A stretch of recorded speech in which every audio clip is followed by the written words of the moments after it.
So here's the head I started earlier. I've sectioned each bit and done cornrows from the front to the back. As you can see, they stick out, and that's the difference by plaiting under instead of over, as you would do with a Dutch braid. So carrying on, I think the main thing that I notice is precision, and I've not used any product on this, so you would be able to get it clearer. Also on a person where you know, hair's not literally pointed like this, you would be able to get a really clear parting. You can put some gel in to smooth the edges and bring it in really tight, nice and sleek. And I think that's the thing about this style that makes it so lovely. So I will start with my parting. I like to use a pintail comb, but with this one it's also nice to map out the shape because we're around the ear, so we're not going completely straight back. We need to curve and allow room for the next section to finish.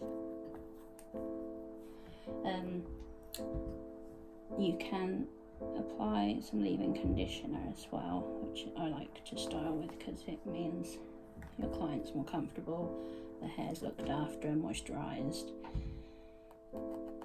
and just easier to pull through.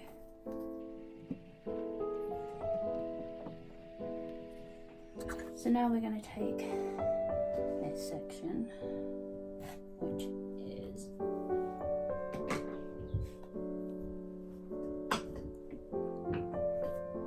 going to be here. Let me twist you that way a bit more.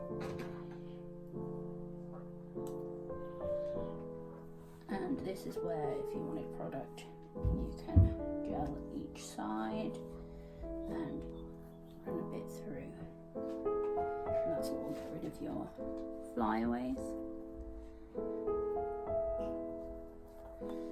So if you have done any kind of plait before, you'll know how you start off.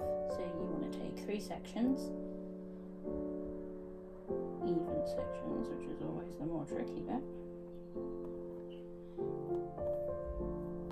and this time, if you are used to doing normal plaits, you'll know you go over. Your left strand comes under and becomes your new middle strand, and then you take the right one and go under the middle again, and that becomes the middle. And you just carry on this sequence, starting to take up little bits of hair, adding to the one that goes under as you go along.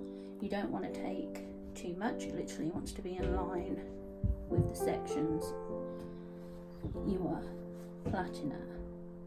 So my plait's here, I want to take that much of the section. You can use your comb for this if you're finding it fiddly with your fingers. And you just carry on down. You want to make sure your client's head is at a good angle, that they're comfortable, but you can also reach or you'll lose tension. You have to be careful of how tight you're pulling it because you want it to lay flat, but you also don't want your client to end up with constant headaches or traction alopecia. Sometimes you might even add your extensions coming in here, and you can braid in different colours or textures. Make sure you're always working on top. It's really tempting to look under the braid, and sometimes you might want to have a little check just to make sure you're staying in line, but remember the top is the bit that everyone sees, and you want to make sure it's laying flat and correctly.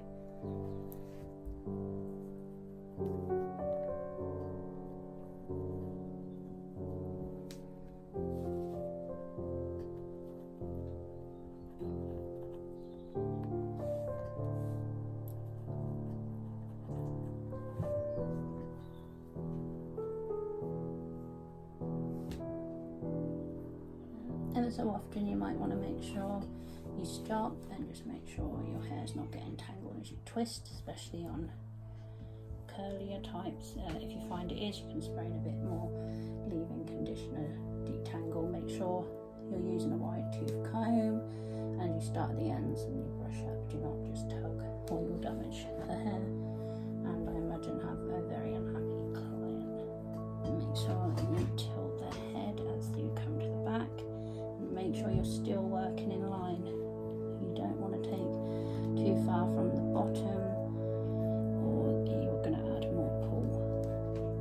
And remember, keep the plait tight to the head. As you get to the ends, you might find you do want a bit of product for the ends just to make them a bit more sleek for the style. I'll try, if I can, to not put too much product on my dolls, because dolly hair can lose her curl pretty quickly. So I like to style on it as I can, but you know, you do need to work on your product knowledge when creating these looks.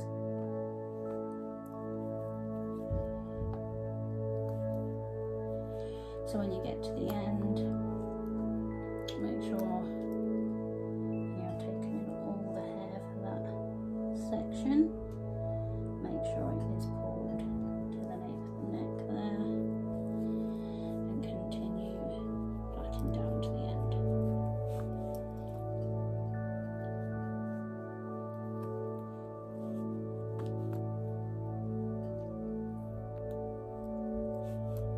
As I said, if you had some gel or wax on this, you'd have smoother application as well.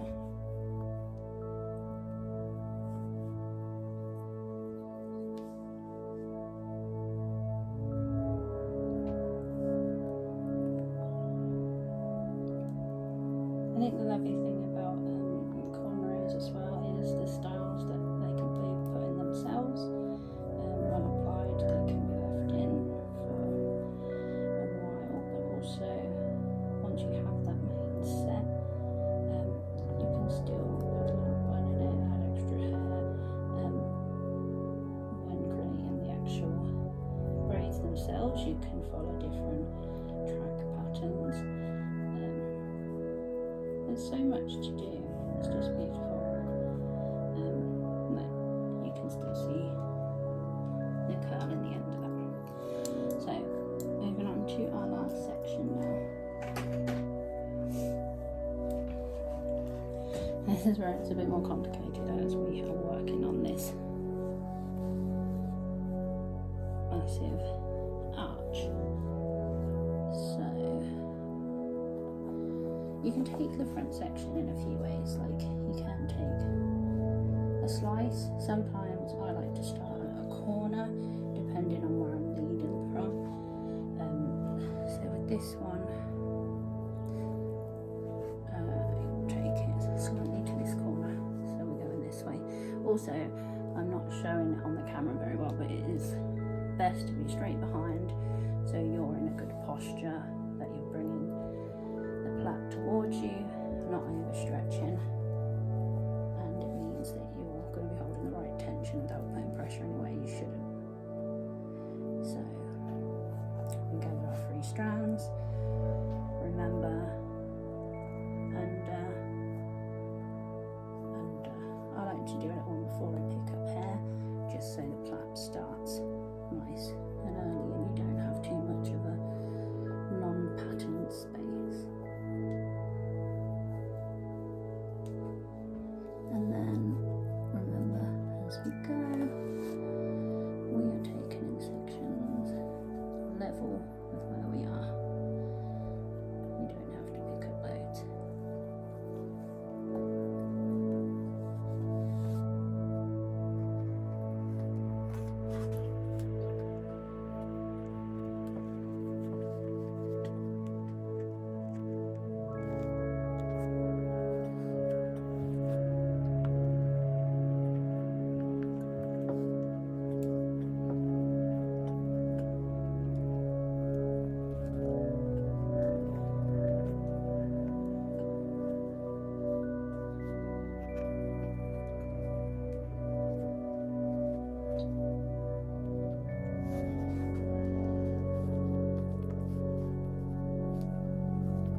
probably want some more length on it if you did, though you never know. I like when you can create little buns and twist the ends up. I'd probably get more hair to have a sleeker bun going over it. But yeah, there's lots you can do. Different sectioning patterns. This is just a little simple quick video to show you a basic beginner technique as I learn. I hope you've enjoyed my video, and I hope I improve more going forward, but there's so much to learn. There's so many videos and hairdressers out there.